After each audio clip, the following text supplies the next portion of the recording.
11 years ago, I scratched down a few notes on a napkin about the seniors that were in my choir. Never realizing that as the years went on, there would be more of them, number one.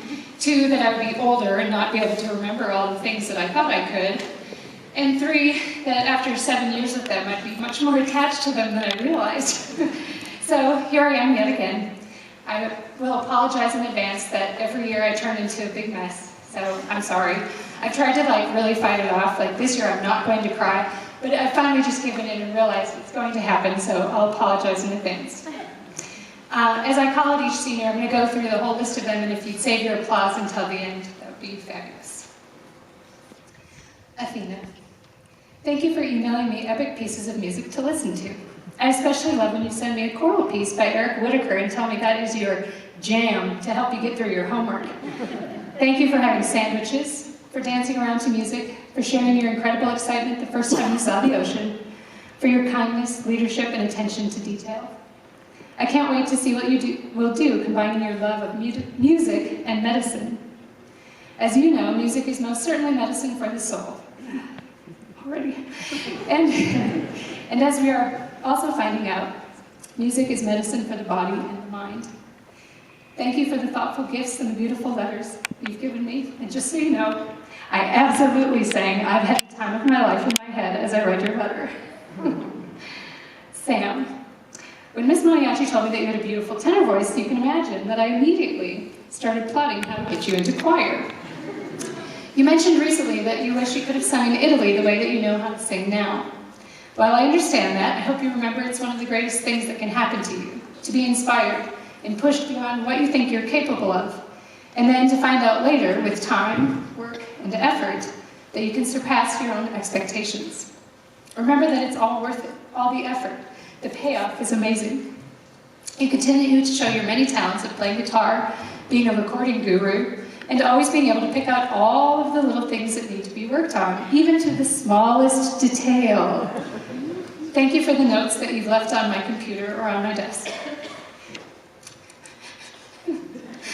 You may not have known it, but often they were at a time that I needed it the most.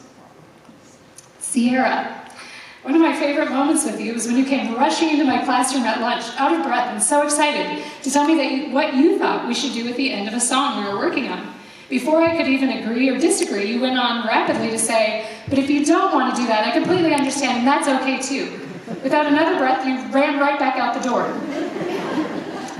I would still like the opportunity to be in your suitcase and travel the world with you.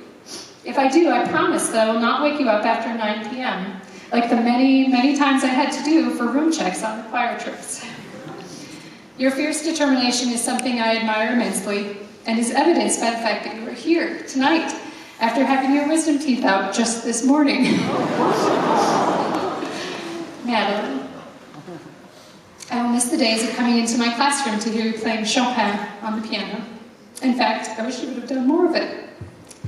I will also miss discussing good books with you, hearing what stack of promising titles you have lined up. I appreciate the fact that you stood by me in explaining that Mendelssohn wrote stunningly beautiful music that was worth it, and that even though you feel that way, you still jump in 100% to any piece of music we sing in any style and any genre. I also appreciate your willingness to stick things out, even when it didn't seem to be turning out the way you'd hoped. Although auditioning was very stressful for you at the time, I hope you see now how far you've come in your self-confidence and the way you carry yourself with cool, collected assuredness, yet always infused with incredible kindness. Matthew. As you know, I can't possibly let this moment pass without talking about your cantate audition, where you sauntered into the classroom as an 8th grader and said smoothly, "Good morning, Miss Hart and Miss Mariachi, and may I just say how fabulous the two of you are looking today." Well played. Of course, the most important part of this story is that you were genuine in what you were saying. Thank you for trying to keep me up to date in current slang and music. I'm still far behind. I will always think of you as the first, loudest line. I will also think of all of the well-timed cell phone moment during a particularly beautiful song, and singing your heart out on the bus on our way to swim with manatees. All comedy aside, your kind soul and thoughtfulness will always remain near and dear to my heart. Dominique. you that sticks with me was in Italy, when we came around to do room checks, and you jumped out of the windowsill like Catwoman.